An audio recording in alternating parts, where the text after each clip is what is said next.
चलिए आज हम जानते हैं, आज हम पढ़ेंगे क्या यूपीएससी के बारे में पढ़ेंगे। यानी जो आपका यूपीएससी होता है उसको किस तरीके से पढ़ना हमें उसके बारे में जानना चाहिए। पहले जो आपकी यूपीएससी होती है, बहुत सारे बच्चों की ये कंप्लेंट होती है कि सर यूपीएससी के पेपर की तैयारी हम करें कैसे, क्योंकि उन्हें लगता है कि यूपीएससी का जो पेपर होता है बड़ा ही टफ होता है।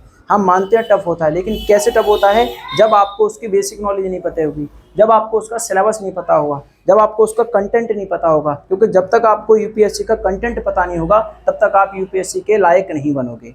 तो उसके लायक बनने के लिए पहले तो सबसे आपको एक दृढ़ निश्चय करना होता है। सबसे बड़ी बात होती है कि हमें एक टारगेट सेट करना पड़ता है कि हमें अगर यूपीएससी करनी है तो उसके लायक बनना पड़ेगा, उसकी तरह ही पढ़ना पड़ेगा। एक ऐसी मैच्योरिटी होनी चाहिए हमारे अंदर। यानी सबसे पहले आपको जब यूपीएससी की तैयारी करनी हो तो सबसे पहले आपको क्या करना पड़ेगा, सिलेबस को जानना पड़ेगा। क्योंकि जब तक आपकी सिलेबस में पकड़ अच्छी नहीं होगी तब तक आप यूपीएससी को क्रैक नहीं कर सकते या यूपीएससी के बारे में सोच भी नहीं सकते। क्योंकि जब तक सिलेबस का पता नहीं होगा, हमको इनके स्टेप पता नहीं होंगी, इनके पेपर के बारे में पता नहीं होगा, तब तक हम कैसे तैयारी करेंगे, हम कैसे पता करेंगे कि हमको यूपीएससी के बारे में पढ़ना कैसे है और क्या पढ़ना और क्या नहीं पढ़ना। तो सबसे पहले हमको क्या करना है कि सिलेबस को जानना है। यानी सबसे पहले इसकी हम जानते हैं कि स्टेजेस कितनी होती हैं। जो आपका यूपीएससी का जो एग्जाम होता है, जो यूपीएससी होता है उसका मतलब क्या होता है, जो आपकी स्टेज होती हैं वो आपकी 3 स्टेज होती हैं। यानी कितनी स्टेज होती हैं आपकी? 3 होती हैं। पहली स्टेज होती है आपकी कौन सी?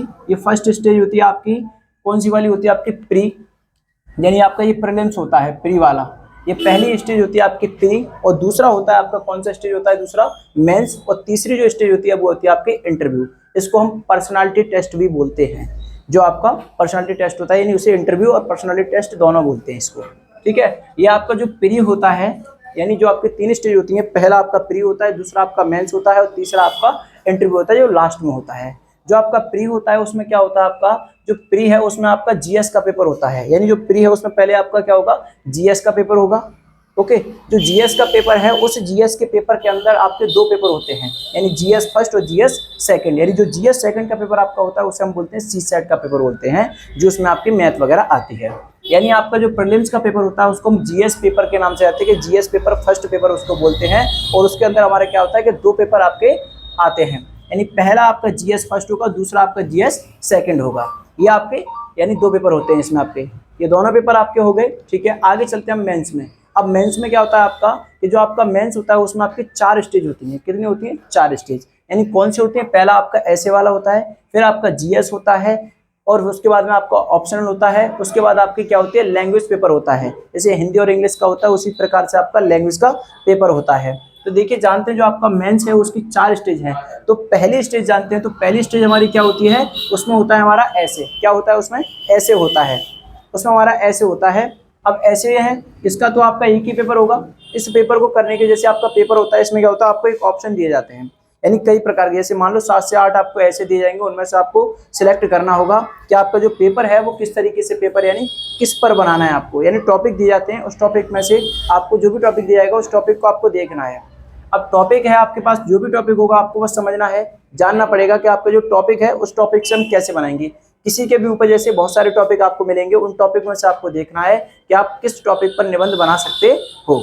अब देखिए, ये आपका ऐसे हो जाएगा, यानी 7-8 आपको ऑप्शन मिलेंगे, 7-8 टॉपिक मिलेंगे। तो जाहिर सी बात है कि 7-8 मिलेंगे, उनमें से किसी न किसी एक पर आप लिख सकते हो। वो भी कब? जब आप सिलेबस को अच्छी तरह से जान जाओगे, उसके बारे में पढ़ोगे, उसके बाद।